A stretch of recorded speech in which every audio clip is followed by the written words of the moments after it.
Welcome to the Brother XR9950 setup tutorial. In this video, I'm going to show you everything you need to know about this awesome little machine to get started sewing with it. I'm going to start with showing you how to thread the upper thread, wind the bobbin, and insert the bobbin properly. I do suggest that you watch this video all the way through, as I'm going to be showing you how all these buttons work and everything you need to know to start before using this machine. Once you watch it all the way through, you can jump to the end and bookmark the quick threading tutorial without all the extra explanation and details. So let's get this machine set up. The power cable is black and it fits into the side socket like this. Make sure it's all the way in. And then around the back, this is the plug for the foot pedal. Plug it in right here. The pin that holds the thread should be stored in this position, locked tight against the machine so that it doesn't break when it's not in use. Push it here to move it into the sewing position. Each thread spool has a little notch on one side to hold the thread tight so that it doesn't unravel during storage. If you load the thread like this, as the machine pulls the thread, it can get caught here and will cause your machine to jam up and even break the needle. So make sure that this notch is to this side and load the thread spool like this. There are 3 different spool caps to choose from. If you use one that's too large, the thread can get caught and tangled. Use the one that's the same size or slightly smaller than the size of your thread spool. This one is perfect. Make sure the spool is all the way against the right and push the cap so that it's held tight and doesn't move at all. Alright, so let's start with winding the bobbin. There are printed guides on this machine as a reminder of how to thread it. The solid line is for the upper thread, and the dashed line is for winding the bobbin. First, we want to bring the thread through this first guide, bring it under, and then with one hand on each side of the thread, push it up and it will click through that first guide. And then this one here, you can just guide the thread under and then back up. This one is a little hard to see, but what you're going to do is bring the thread from the back of this little post, wrap it around that post so that the thread is in between the post and this tension disc. And now we're going to make a U-turn around the tension disc. The most important detail here is to make sure that the thread goes all the way under this tension disc. It should be held firmly so that if I let go, the thread stays in place. Next, bring the thread to the center of the bobbin and then up through the hole in the top. Keep a firm hold on the thread coming off the top and then push the bobbin onto the winder, making sure it's all the way down, and then click it over to the right. Now we're going to use the foot pedal to start winding the bobbin. After a few seconds, stop and pull the thread tight and then cut it as close to the top of the bobbin as possible. And now finish winding the bobbin.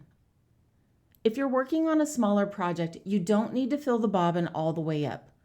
When it's done, click the bobbin back to the left to disengage the winding feature. Cut the thread and double check that your bobbin's wound correctly. The thread should look straight and tight like this. If it looks lumpy or bubbly with loose threads, please jump to the bobbin adjustment link below in the description. When threading the upper thread, make sure the presser foot is in the up position. The upper thread starts with the same first 2 guides, but this guide here is only for winding the bobbin. So let's remove the thread from this post and make sure that the thread is through these first 2 points here. The upper thread tension is controlled here. If you look closely, you can see a flat metal piece right in here. When you thread the upper thread, hold it tightly, as in this diagram, so that you can floss it under this metal. Guide it firmly against the right side here so that it goes under this metal piece and is held firmly. Now from this guide, we're going to bring the thread straight down this groove here. Notice that it's numbered 2. Bring it all the way down, and then we're going to go around point 3, and now come up this groove on the right side. We're going to bring the thread up the right, around the top, and back down the left. In the middle here, we need to make sure it catches on this metal hook. It's really hard to see. So bring the thread up the right and then around the top and back down the left. And let me zoom in here so you can see that it's on that hook. Now we can bring the thread straight back down, and then there's one more point that again is hard to see. There's a little metal bar right above the needle. You need to guide the thread from the right to the left and force it under this bar. There we go. The machine will jam if you miss this point. Now let's use the needle threader. Lower the presser foot, and to engage the threader, push this gray tab down. You can see as I push it, it moves very easily, but it actually goes down further than you may expect. Once I push it all the way down, you can see that this section spins towards you. If it doesn't spin around, the needle's not in the correct position. Use the needle button here to drop it down and then bring it back up. That way it will be in the perfect spot for the threader to work. There's a little metal hook here on the front. Guide the thread to the left, up through this hook area, and then back across the front over to the right side. Now keep hold of that thread and push the threader all the way down so that it spins and pushes up against the back of the needle. There are two metal guides here. You want the thread between them. If I'm below them or above them, the needle will not thread. Guide the thread right through the middle, and then you can slowly release this tab and let it raise back up. As it does, the thread will be pulled through the front of the needle to the back. Now you can raise the presser foot up and pull the thread the rest of the way through. The bobbin area has a permanent guide here to remind us how the bobbin should be loaded. We also have this guide over here. Hold the bobbin and pull the thread so that the thread is coming off the top of the bobbin. You'll notice that if I hold the bobbin upside down, the thread's coming off the bottom. You do not want this, so flip it over and pull the thread so that it comes off the top, and then when I pull the thread, you'll notice that the bobbin will spin counterclockwise. Drop the bobbin in this direction and keep your index finger on it to hold it steady. Now bring the thread down towards you and off to the left a little bit. We need to guide it under this gray plastic area here. As you pull the thread, let the bobbin spin a bit so that the thread gets locked into the bobbin tension area under this guide. Continue guiding the thread through this groove, and then at the end there's a little blade to cut the thread here. Now you can replace the cover. This notch should fit into this groove here, so angle the cover like this. Then push the other side down until it clicks. It should feel flush to the machine. Next, we need to draw up the bobbin thread. With your left hand, hold the upper thread up and out, making sure it's not under the presser foot. Now push the needle position button once to lower the needle, and then one more time to raise it back up. Give the upper thread a little tug, and you'll see the bobbin thread pop up. I noticed that on this machine, my bobbin thread is very short. It's barely visible under the foot. If this happens to your machine, don't use this little cutter here. Instead, leave the bobbin thread longer, then replace the cover.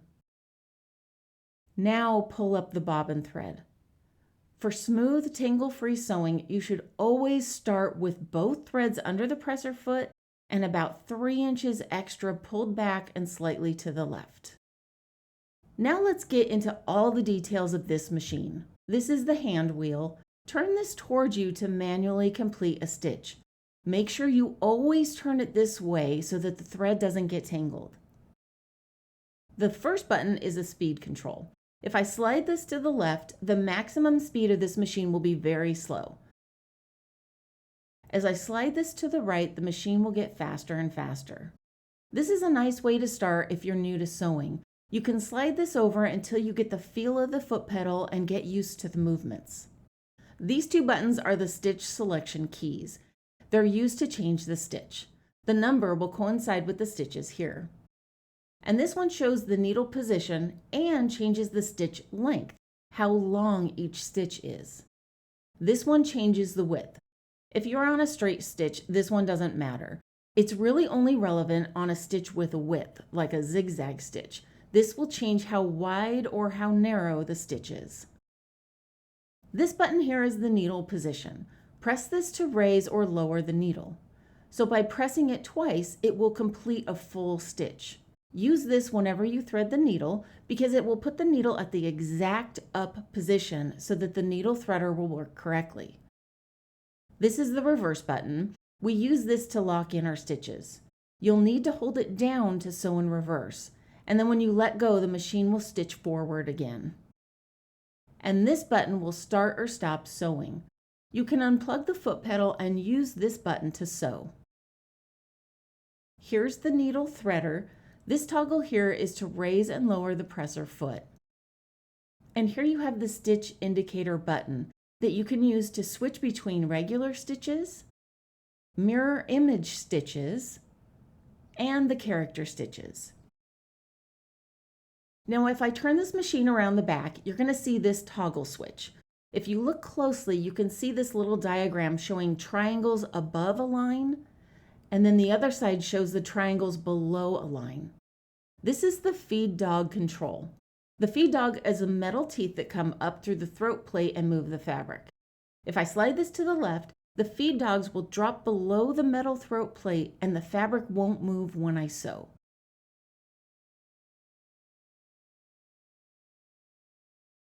This can be used for darning and sewing buttons.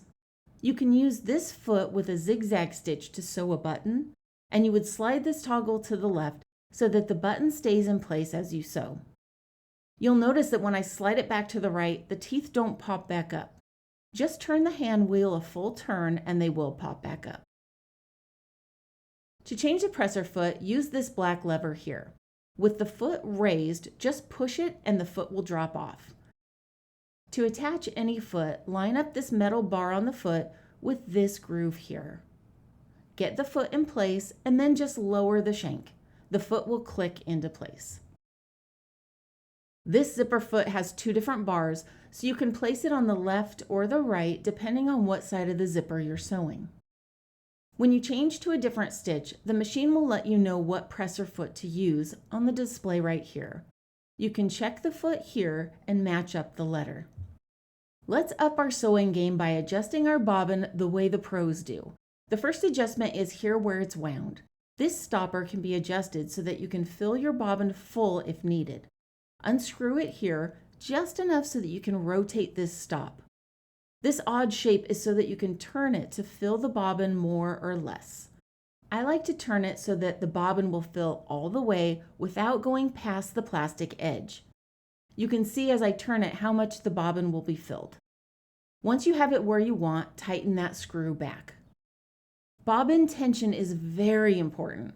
Whenever you wind a bobbin, double check it to make sure it doesn't look like this. Do you see how this looks lumpy and we have all these loose threads? This will absolutely cause your machine to lock up and will create uneven stitches. So let's compare it to this bobbin. See how this thread is really tight? As I push on it, it doesn't feel spongy. The thread is straight up and down. We don't have an angle this way or that way, but it looks like a straight column. And there's no loose threads.